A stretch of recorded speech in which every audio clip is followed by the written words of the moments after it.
Lagi ngapain papa? Lagi ngeliatin ini pengeluaran rumah tangga kita. Oh gitu. Terus kayaknya bagus juga nih dijadiin pembicaraan kita, konten. Kan Iya. udah lama tuh kita udah nggak ngomong soal keuangan, benar nggak sih? Mengatur keuangan video tuh udah lama banget lah kita nggak bikin, benar nggak sih? Benar. Oke deh, sebelumnya dulu deh. Tuh. Ayo, hi everyone. Selamat datang di cerita dari negeri Kangguru bersama Ade Ish dan Ketiarani. Oke. Udah lama nih kita nggak ngomong soal mengatur keuangan keluarga ya. Dan ya akhir-akhir ini ya kita suka review aja karena ya kebetulan juga ya inflasi lagi agak gila dikit, tapi alhamdulillah masih terkendali sih. Jadi ya memang kita perlu review nih ketika saat-saat kayak gini harga barang naik, bensin naik, segala macam naik, tapi pasti adalah beberapa hal yang accountable gitu ya. Bisa diakalin gitu. Tapi ya anyway yang sebenarnya mau kita bahas nih ya sekarang ini soal bikin pengeluaran itu tuh biar nggak ngagetin. Jadi maksudnya gini loh. Emang gini, dong. Iya, suka ada yang gitu kan, dong. Mungkin pernah ada yang ngerasain atau yakin deh banyak deh gitu ya. Dapat surat atau dapat email gitu ya, kalau zaman sekarang ada tagihan. Wah, gede banget. Aduh, pusing gitu kan ya. Duitnya dari mana nih? Nah, setelah bosen dibikin kaget terus, beda dong kalau kaget ada yang kalau tok ada ini ada kiriman makanan tuh enak. Kalau ini aduh tagihan gitu yang kadang ada yang lupa di budget itu kan gitu. Nah ini jadi kita nih mau ngomongin masalahnya nih sekarang ini nih. Iyalah, bagus buat sharing juga ke kalian semua. Iya. Bagaimana kita mengendalikan pengeluaran yang kaget-kagetan itu. Kaget-kagetan. Jadi teknik yang mau kita bahas ini ada juga hubungannya dengan yang udah lama dulu kita bahas. Jadi ada bagusnya, walaupun tidak wajib, tapi ada bagusnya untuk melihat video kami yang sebelumnya di playlist mengatur keuangan keluarga di Australia. Jadi bisa tahu sedikit latar belakang, tapi buat ringkasnya aja nih ya. Pokoknya prinsip keluarga kami itu anti ngutang. Anti ngutang, kecuali yang sangat kepaksa, dan yang didefinisikan sebagai sangat kepaksa itu adalah KPR, pinjaman uang. Jadi nggak ada deh ngutang buat beli HP, nggak ada ngutang buat beli TV, nggak ngutang buat beli mobil, enggak. Dan waktu itu kenapa kita ngutang KPR itu juga ada kan maksudnya di videonya kita, kenapa kita ngambil utang KPR dan terpaksa kita harus ngambil utang KPR karena di situ ada benefit dan efek keuntungan kita KPR daripada enggak gitu kan. Iya. Pokoknya lihat aja deh di videonya di playlist kami gitu. Iya, oke. Jadi balik lagi ke topik mengurangi kejutan. Jadi gini kan enaknya itu kan kalau pengeluaran itu kan nggak ada yang kagetan gitu ya. Jadi kan paling enak tuh kalau rata ya atau hampir rata gitu ya. Jadi kita bisa mengkontrol. Jadi ya kita bisa punya estimasi tiap bulan atau tiap 2 minggu itu pengeluarannya itu ya segitu aja gitu ya. Jadi bisa lumayan bisa ditebak gitu ya. Cuma masanya kan jasa yang kita pakai itu sayangnya itu tidak selalu bekerja dengan kayak gitu. Jadi ini kalau ngeliat contekan ya pengeluaran kita nih ya, ada beberapa hal yang nggak bisa bayar bulanan atau mingguan atau 2 mingguan gitu ya. Contohnya uang sekolah nih, SPP, uang bayar sekolah. Kalau di sekolah negeri di Tasmania, di negara bagian Tasmania itu ditagihnya di awal tahun buat 1 tahun jadi 1 tahun. Jadi sekali datang bleg, nah ini dia uang untuk 1 tahun gitu. Kemudian ada juga misalnya ini ongkos untuk memperpanjang SIM. Itu tuh nggak ditagih bulanan, ditagih tahunan juga enggak. Itu kan SIM itu di sini ada kadaluarsanya tuh setelah berapa tahun gitu kan ya. Tiap negara bagian tuh aturannya beda-beda. Tapi kayak misalnya kalau nggak salah kita tuh, maaf itu baru pindah ya, agak lupa, ke Tasmania. Beda dengan kami dulu tinggal di Victoria. Iya. Itu kalau nggak salah bisa ada pilihannya tuh 3 tahun ya. Ada 3 tahun, ada 5 tahun atau 10 tahun lupa deh. Jadi gitu. Cuma ya bayangin aja tiap 3 tahun tuh akan ada tagihan bluk gitu, segede gitu. Nah, dan misalnya juga STNK dan mobil itu kan Besar itu. Ya lumayan besar gitu kan. Ada juga yang pengeluaran yang yang bisa dibikin bulanan, bisa enggak, karena memang si penyedia jasanya itu ngasih pilihan gitu ya. Kayak misalnya listrik kan diswastakan lah. Nah si penyedianya tuh jadi ada yang ngasih pilihan, nanya mau ditagihnya bulanan atau mau tiap 3 bulan gitu ya. Ada yang kayak gitu. Tapi yang nggak diswastakan misalnya air, itu nggak ada ampun. Pokoknya nggak mau tahu tiap 3 bulan. Tapi lagi-lagi di tiap daerah beda masanya ini, karena nggak seragam gitu ya. Kalau di Australia gitu beda tempat, beda penyedianya. Kemudian ada juga yang sukanya bikin dak-dik-duk juga ini nih, bayar PBB gitu, pajak bumi dan bangunan. Itu biasanya mereka boleh nyicil. Jadi kalau datang tagihannya itu udah ditulis, setahun ini Anda harus bayar PBB setiap ini, tapi biasanya dibagi itu sebelum tanggal sekian Anda bisa bayar seperempatnya, sebelum tanggal sekian tambah seperempatnya lagi, dan seterusnya gitu. Ya. Ada juga yang ada pilihan antara mau, misalnya ada yang ngasih mau 2 mingguan atau bulanan atau tahunan, tapi kalau bayar 1 tahun murah loh, jauh gitu bedanya. Mau jadi diskon gitu ya? Misalnya asuransi kesehatan biasanya kayak gitu. Atau asuransi mobil, banyak yang menawarkan kalau bayar setahun di muka itu didiskon gitu, dan diskonnya lumayan gitu. Jadi kayaknya sayang banget gitu kalau nggak dibayar. Cuma ya gitu, blok sekali gede gitu. Dan banyak contoh-contoh lainnya gitu ya. Tapi ya ini sesuaikan aja dengan keadaan masing-masing keluarga ya, karena kan beda pastinya. Beda gitu ya. Dan ya tentunya misalnya kita ada kayak di sini lucu, anak-anak kursus musik yang si sulung itu si gurunya nagihnya tiap 3 bulan. Yang anak tengah kita nagihnya tiap minggu. Jadi setiap mau belajar aja gitu. Setiap pertemuan. Jadi kalau misalnya gurunya terpaksa bolos gitu ya, kita nggak bayar minggu itu. Bisa juga gitu. Sama juga ya si bungsu tuh les seni itu juga art lesson. Iya, pas datang aja udah ngasih duitnya gitu. Kayak gitu. Enak tuh yang kayak gitu tuh. Gampang dibaca. Nah, cuma kalau yang berapa bulan sekaligus itu tuh atau tahunan itu.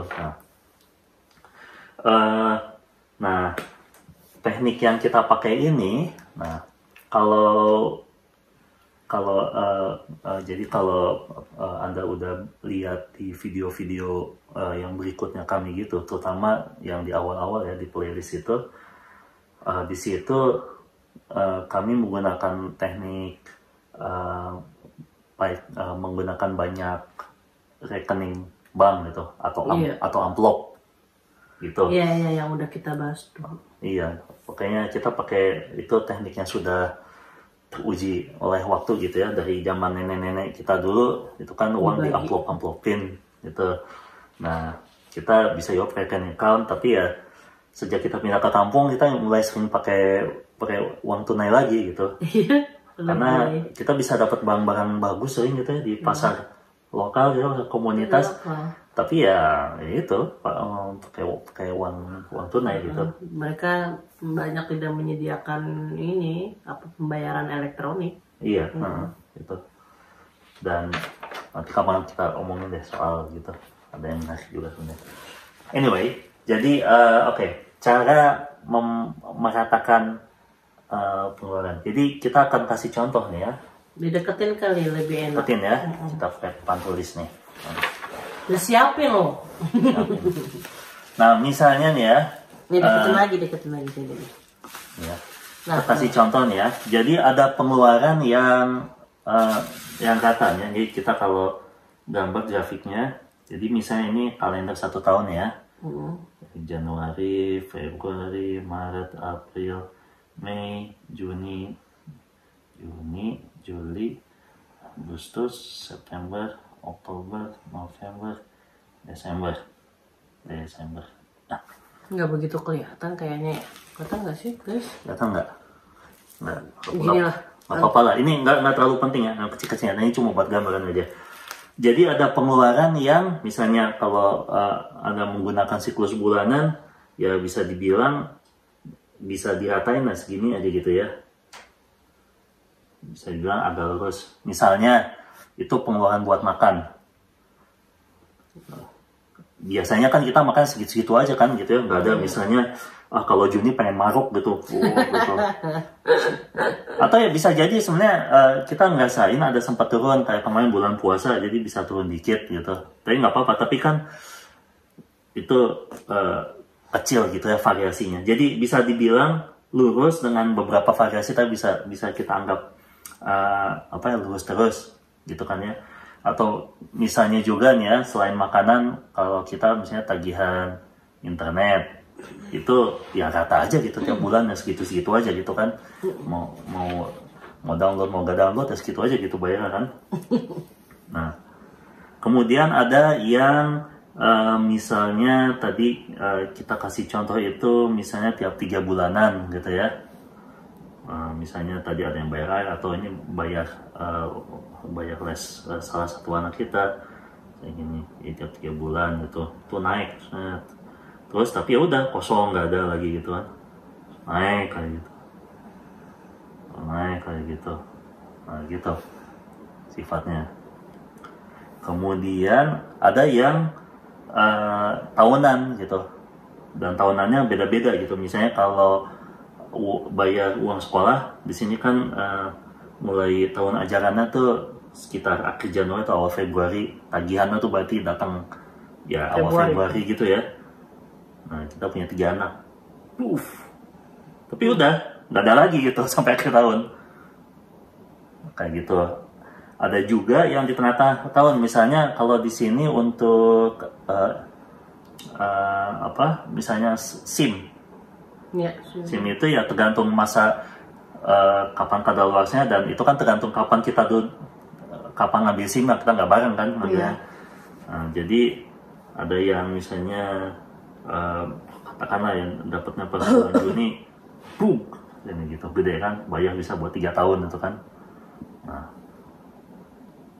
jadi ada yang rata, terus ada yang bukit-bukit kayak gini. Nah, yang bukit-bukit gini yang bikin kejutan ini nih, yang pengen kita buang gitu. Bukan dibuang sih, enak banget sih kalau bisa dibuang ya, tapi bisa kita bikin rata. Nah, gimana caranya? Nah, kayak gini. Sekarang kita pakai angka misal-misalan aja dulu ya. Gitu ya. Misalnya nih ya, kita ambil contoh yang di sini nih. Misalnya bayar biaya sekolah gitu ya. Kalau misalnya setahun berapa ya? Nih angka tembak aja nih ya. Kalau nggak salah tuh totalnya 1000-an lebih kali sih ya. Tapi biar bulat deh angkanya ya. $1000 ini ya. Ini tentunya Anda bisa pakai mata uang apa aja sih, gitu kan. Tapi konsepnya sama gitu ya. $1.000. Ini untuk setahun, gitu ya. Berarti kalau kita mau bikin rata, nah kalau misalnya mau meratakannya jadi tiap bulan, kan gampang. 1.000 bagi 12. Jadi yang tadinya blue di sini, jadi bisa dibagi 1.000 bagi 12. Jadi, nah konsepnya gini gitu kan. Jadi 1.000 bagi 12. Atau bisa juga untuk yang lebih suka dengan sistem misalnya 2 mingguan, ya udah 1.000 dibagi 26 kan, pembagiannya. Nah, dengan cara gini jadi ya kita nggak terlalu kaget gitu. Nanti begitu ada tagihan kita udah taruh di buffer. Nah, untuk buffernya ini sekarang uang yang pembayarannya dikasih kemana gitu kan, kayak kita nggak bisa kasih sekolah ini uang apaan gitu kan, dan mereka maunya cuma terima sekali gede itu pas di awal. Nah, teknik kami itu kita bikin satu rekening khusus untuk keperluan ini gitu. Kita kasih namanya buffer gitu ya, atau mau kasih nama apa, bantalan juga boleh lah, apa aja gitu ya. Ini kan ibaratnya tuh ditonjok, nah dikasih bantalan tuh biar nggak terlalu sakit gitu kan. Nah, jadi bentuknya kayak bantal lagi, kasih kayak bantal tuh. Nah, jadi kalau misalnya Anda punya rekening yang diterima untuk misalnya terima gaji nih ya, dapat duit nih ya, masuk ke sini.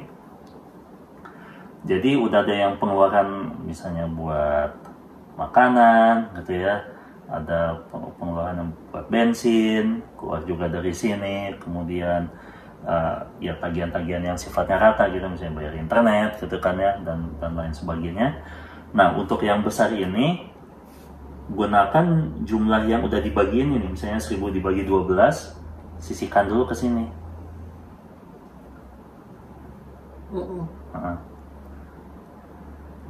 Jadi tiap bulan atau tiap 2 minggu terserah Anda gimana mau pakai siklusnya, diisi terus ke rekening tabungan aja.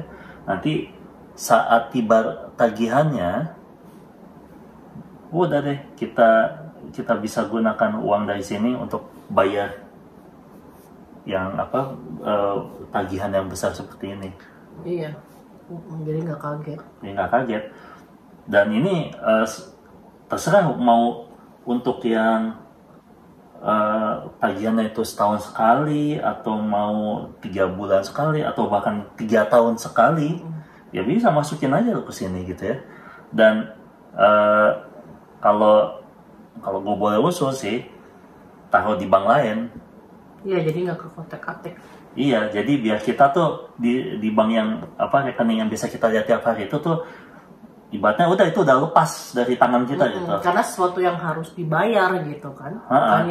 Bukan yang kalau kita naruh nih ya, misal kalau kita naruh uangnya tuh di tempat yang kita lihat, wih ada uang lebih. Kalau kita kan kalau ada uang lebih cenderung pengennya spend ya, maksudnya ngabisin gitu loh, entah beli apa, entah lagi perempuan gitu ya. Ibu-ibu nih apa yang nggak perlu ya dibeli aja. Pengalaman pribadi. Gue juga suka jajan kopi. Makanya pokoknya gitulah rata-rata kalau kita ngelihat uang lebih pasti pengennya di spend, jadi lebih baik makanya kita taruh di tempat lain yang emang nggak kelihatan gitu, yang pasti yang harus kita bayarkan nantinya gitu. Ini bisa dibilang ini kalau misalnya kita lihat lagi dari video manajemen keuangan keluarga di playlist kita, di situ kan kami sudah memperkenalkan rekening-rekening lain. Jadi ini untuk jajan jangka pendek kan ya. Ada yang untuk misalnya liburan gitu kan, butuh waktu misalnya setahun gitu nabungnya gitu, dan lain-lain. Ya ini perpanjangannya aja gitu. Jadi untuk kalau ini pengeluaran sehari-hari, ini pengeluaran setahun-tahunan atau sebulan-bulanan gitu. Pokoknya sifatnya bukan harian gitu, atau yang sifatnya kagetan gitu tagihannya. Iya. Iya. Nah, kita udah pakai teknik ini lumayan udah lama dan jadinya ya udah jadi nggak kaget ya itu ya pengeluaran. Nah, sekarang gimana cara kita mulainya nih ya? Biasanya tuh mulai itu kan berat kan ya? Iya. Benar. Selalu. Nah, jadi kita lihat aja dulu sebenarnya tagihan ada apa aja sih, kalau kita bisa kasih ide nih ya dari sekarang nih. Ini kita bacain aja nih ya. Kalau kita khususnya PBB, bayar air, bayar listrik, terus apa lagi nih, bayar SIM, bayar STNK, bayar asuransi mobil, uang sekolah, SPP gitu. Nah kayak gitu tuh. Jadi di list semuanya dan untuk setiapnya lihat polanya gitu. Misalnya kalau yang biasanya lebih ada variasi, misalnya penggunaan listrik nih kan ya, kita kalau musim panas biasanya pakai lebih sedikit gitu ya di sini. Jadi ya grafiknya mungkin kayak gini nih, dikit gitu. Terus ini dingin nih, jadi nyata pemanas terus nih. Habis itu turun lagi gitu, kayak gitu. Kan punya tagihan ya, Anda punya tagihan kan ya, dari setahun ini. Ya udah ambil aja setahun tagihan terakhir, tuh pasti lumayan akurat kan. Iya. Jumlahin, bagi dengan siklus yang Anda mau, misalnya mau bulanan, ya udah bagi 12, mau tiap 2 mingguan bagi 26, kayak gitu. Dengan cara gitu ya udah kita jadi tahu berapa yang mau kita masukin ke buffer setiap bulannya atau tiap 2 minggunya. Ya, jadi sebenarnya nggak terlalu susah banget, cuma ya itu kalau gue ngerasain sih ini ya, sebenarnya ngumpet tagihan 1 tahunnya itu Yang agak PR. jadi ya itu aja sih PR-nya. Untungnya kita waktu itu udah itu ya, karena udah banyak yang tagihannya pakai email kan ya, jadi Iya, jadi bisa dilihat. dan kebetulan gue agak males ngapus email gitu jadi ada masih bisa di search, dapat gitu tagihan 1 tahun terakhir kayak gitu. Makanya penting banget record pengeluaran bill tuh penting gitu. Jangan mentang-mentang udah dibayar buang gitu. Kalau emang yang nggak ada di email atau secara elektronik nggak tercatat gitu, kumpulin aja gitu billnya. Iya, kumpulin. Kalau emang terlalu banyak kertas ya udah di scan aja di ya mas kamu gampang pakai HP foto dapat. Tulis lah apa catat di mana. Iya. Itu berguna jadi untuk nanti estimasi dan untuk memuluskan. Karena catatan aja di sini kan berumah tangga kan cara kita mengatur ekonomi apa semua itu kan perlu perlu kerja gitu loh, perlu untuk ada apa sih ya namanya kayak gitu, usaha gitu, nggak bisa yang gimana nanti deh gitu, nggak bisa, perlu perencanaan. Kalau yang gimana nanti tuh gini, tahu-tahu wah tagihan gede terus ngutang dulu. Nah itu yang jadi metode-metode yang kita kasih ini, yang bukan kasih ya, kita sharing ya, kita sharing kepada kalian itu sebenarnya metode-metode yang baik buat kita untuk cara menghindari utang gitu. Jadi intinya ya jangan utang gitu. Iya. Nah ya akhir-akhir ini apalagi gue udah suka dengar cerita itu ini kita ibaratnya jadi kayak ngajak perang juga sih nih, pinjol itu tuh yang bunganya itu sangat mencekik gitu. Orang karena apa ya udah ngerasa kepepet, nggak baca bunganya berapa, nggak baca terms and conditioner, main taken aja. Yang penting pada saat itu dapat gitu aja kali duit. Padahal mungkin yang kepikiran itu juga sih, nggak bisa nyalahin juga ya. Cuman kalau untuk minjem uang kepada satu company atau perusahaan atau apapun, teliti deh gitu. Soalnya pasti ada udang di balik batu gitu. Gak mungkin enggak. Iya, perusahaan komersial bukan amal. Bukan amal. Jadi hati-hati gitu. Jadi ya pada prinsipnya sih ya kita menghindari hutang dan juga sebanyak menghindari minta-minta, Jadi ya itulah satu tip dari kami lagi untuk memuluskan pengeluaran rumah tangga. Gitu. Mudah-mudahan tips ini berguna ya buat kalian semua, bagi kalian yang berumah tangga ataupun enggak, karena walaupun single kan perlu juga seperti pengeluaran mendadak tuh pasti ada, kayak maintenance mobil lah apalah gitu, pasti ada lah. Iya. Gak mungkin enggak. Mulus-mulus, mobilnya body service, tohnya ada yang taruh paku di jalan. Iya, pasti ada karena apa ya? Di sini nggak sini nggak ada. Enggak, maksudnya problem hidup pasti ada, gimana aja. Jadi mudah-mudahan video kali ini berguna. Walaupun cuman kayak ngobrol santai gini ya, lihat pakai baju hangat, emang lagi udah mulai dingin ya. Maaf aja kalau emang pakainya begini tebel-tebel. Kita welcome loh kalau ada pertanyaan atau usul apa aja gitu yang mau dibahas. Buat gue sih ini saya topik favorit juga gitu ya.